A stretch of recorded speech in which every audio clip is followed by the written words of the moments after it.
Mobile accessories, technician, mobile parts ব্যবসায়ী বৃন্দ, আসসালামু আলাইকুম। আপনারা অধীর আগ্রহে আমাদের কথা শোনার জন্য বসে আছেন। আপনাদের প্রতিনিধি হিসাবে আমাদেরকে পাঠিয়েছেন বিটিআরসির সাথে কথা বলতে। আমরা দীর্ঘক্ষণ আলোচনা করে আমরা একটা পর্যায়ে পৌঁছেছি।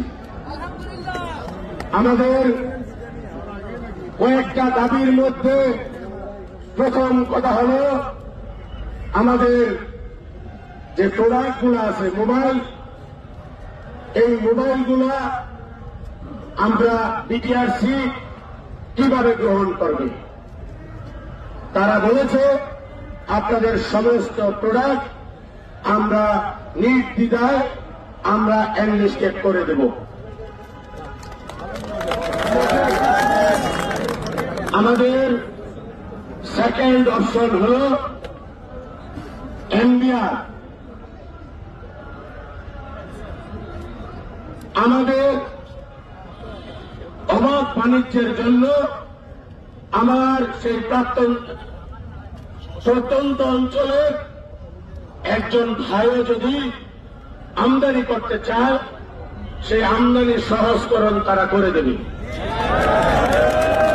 আমাদের থার্ড কথা হল, আমরা প্রস্তাব দিয়েছি এনবিআর কর্তৃক আমাদের ট্যাক্স কমাতে হবে। এই ট্যাক্স কমানোর জন্য বিটিআরসির চেয়ারম্যান সাহেব ডাক ও টেলিযোগাযোগে কথা বলেছে, এনবিআর এর সাথে কথা বলেছে, ফাইন্যান্স মিনিস্টার তার সাথেও কথা বলবে, আমাদের একটি মিটিং অ্যারেঞ্জ করবে। ওই মিটিংয়ে যদি আমাদের সহনশীল, আমাদের সাথে কনসার্ন করে ট্যাক্স যদি সমন্বয় করে আমাদের মন মতো হয়, তাহলে আমরা ঠিক আছি।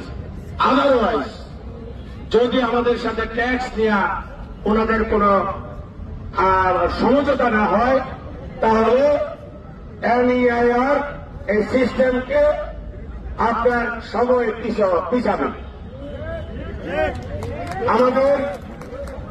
আমাদের লাস্ট কথা হল, আমরা বিটিআরসি আমাদের সাথে আগামী পরশু দিন 11টায় বসবে, কিভাবে আমরা আমদানি করার জন্য সহজ করতে পারি তা উভয়ের কনসার্নে, যাতে আমাদের যেই NOC, bill of entry, industrial NOC, mother of NOC, এই সব এনওসি এগুলা যেন একেবারে সহজ জায়গায় আনতে পারে।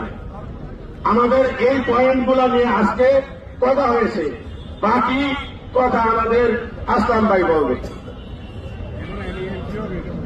আসসালামু আলাইকুম প্রিয় ব্যবসায়ী ভাইরা,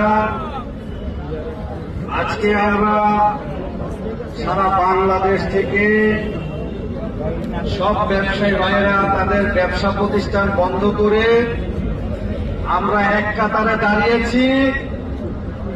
আমাদের উদ্দেশ্য একটাই, যে আমরা এই ব্যবসাটা আমাদের হাত ধরে এই দেশে সৃষ্টি হয়েছে, আমরা করতেছি, আমার সন্তানরা করবে, আমার সন্তানদের পরের প্রজন্ম করবে।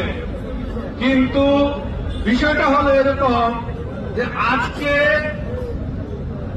আমরা যে কাজটা করতে যাচ্ছি, আমরা আশা করি আমরা এই 25-30 বছর ব্যবসা করেছি একটা ট্যাগ নিয়ে।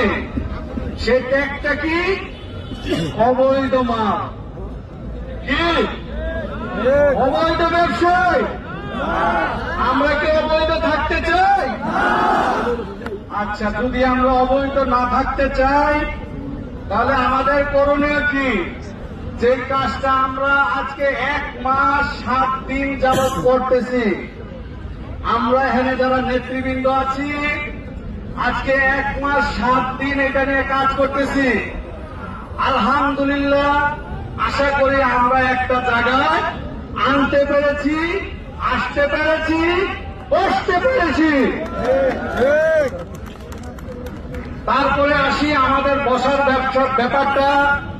আমার ভাই শামীম মোল্লা সাহেব যতটুকুন বলেছেন একদম এটা আমাদের সবার মেসেজ।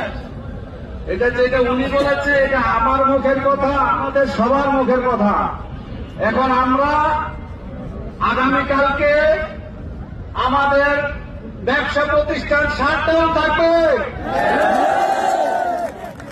আমরা আমাদের কর্মসূচি আজকে এখানে স্থগিত করব, তার কারণ আমাদের ব্যবসা প্রতিষ্ঠান শাটডাউন এর অর্থ হল যে আমাদের আন্দোলন চলমান।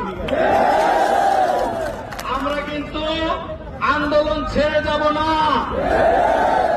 ব্যবসা প্রতিষ্ঠান বন্ধ রেখে যেহেতু আগামী পরশুদিন সকালবেলা আমরা এনবিআর, বিটিআরসি, বাণিজ্য মন্ত্রণালয় এবং এর যে উপদেষ্টা মহোদয় উনি সহ আমরা আগামী পরশুদিন মিটিং করব।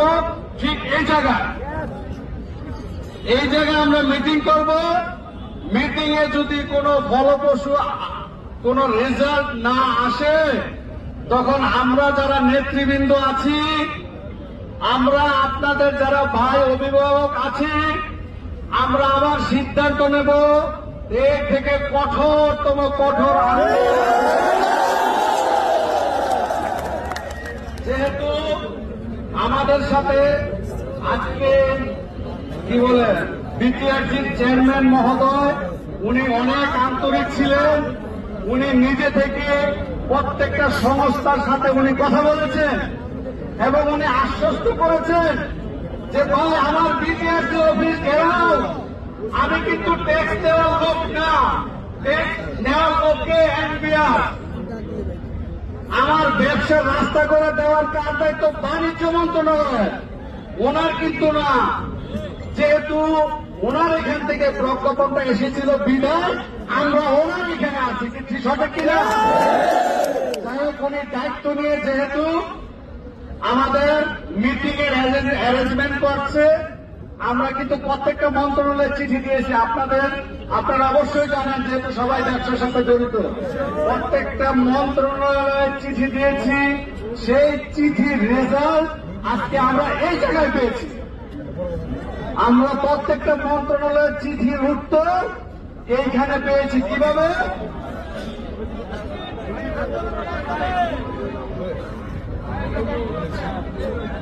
আমি বলি আমাদের অর্থ উপদেষ্টা, এই যে মানে ব্যাড ট্যাক্সের ব্যাপারটা কিন্তু অর্থ মন্ত্রণালয়ের আন্ডারে। অর্থ উপদেষ্টা দেশের বাইরে আছেন, উনি আগামীকাল আসবে রাত্রে। আমরা বলছি আজকে বসতে চাই, বসে থাকতে চাই না, আমাদের দেয়ালে পিঠ থেকে গেছে, আমাদের হাতে সময় নাই। তখন উনি বলেছে যে আমাদের উপদেষ্টা মহোদয় দেশের বাহিরে আছে, কালকে আসবেন, পরশুদিন আমাদেরকে নিয়ে বসবে। জি বলেন।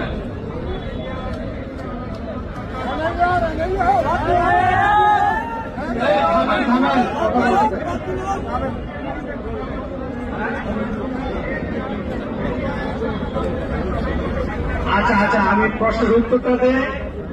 আমরা শুরু থেকে বলেছি এনবিআর এর বিরুদ্ধে আমরা না, এনবিআর এর বিরুদ্ধে আমরা না। আমাদের বাণিজ্য যদি ওপেন করে দেয়, এটা যদি দূর করতে, ওনারা কমিটমেন্ট করেছে, বিটিআরসির হাতে যা আছে সেইটা নিয়ে আমাদের সাথে আলোচনা করে এই প্রতিবন্ধকতা আমরা দূর করবে। এখন বলেন ওনার কাজ হয়েছে আপনারা যে কি বলেন নো অবজেকশন সার্টিফিকেট, সেটা ওনাদের হাতে। এখানে ইম্পোর্টের প্রতিবন্ধকতাটা এটা ওনার হাতে, কিন্তু ট্যাক্স নির্ধারণ করার কাজ ওনার না। ট্যাক্স নির্ধারণ করার কাজ এনবিআর এর, বাণিজ্য মন্ত্রণালয়, অর্থ মন্ত্রণালয়। এই জন্যই ভাই আমি একটু বলে দিই, এই জন্যই আগামী পরশুদিন এই বাণিজ্য মন্ত্রণালয়, অর্থ মন্ত্রণালয়, এনবিআর এবং বিটিআরসি সবাইকে নিয়ে আমাদেরকে নিয়ে বসবে। তারপরে উনি যেটা বলছে, শামীম ভাই বলে গেছে, আমি আবার আপনার ব্যাপারটা বলি, যে ওনারা বলেছে যদি আমাদের সাথে ট্যাক্সের কোনো বেশি পার্থক্য হয়ে যায় সেই ক্ষেত্রে যদি এনবিআর আমাদেরকে কনভিন্স করতে না পারে, আমরা যদি তার বা আমাদের সাথে তার কথাবার্তায় না বলে, সেই ক্ষেত্রে যদি আমরা এটা না মানি, তাহলে সেই ক্ষেত্রে এই 16 ডিসেম্বর এনএআর সিস্টেম চালু হবে না। 16 ডিসেম্বর ওনারা বলেছে আমরা আপনাদের সাথে কমিটমেন্ট দিচ্ছি, যদি বাণিজ্য মন্ত্রণালয় এনবিআর ট্যাক্সের ভেরিয়েশনটা স্বাভাবিক না করে, সেই ক্ষেত্রে আমরাও এই এনএআর সিস্টেম চালু করবো না, এটা পিছাবো।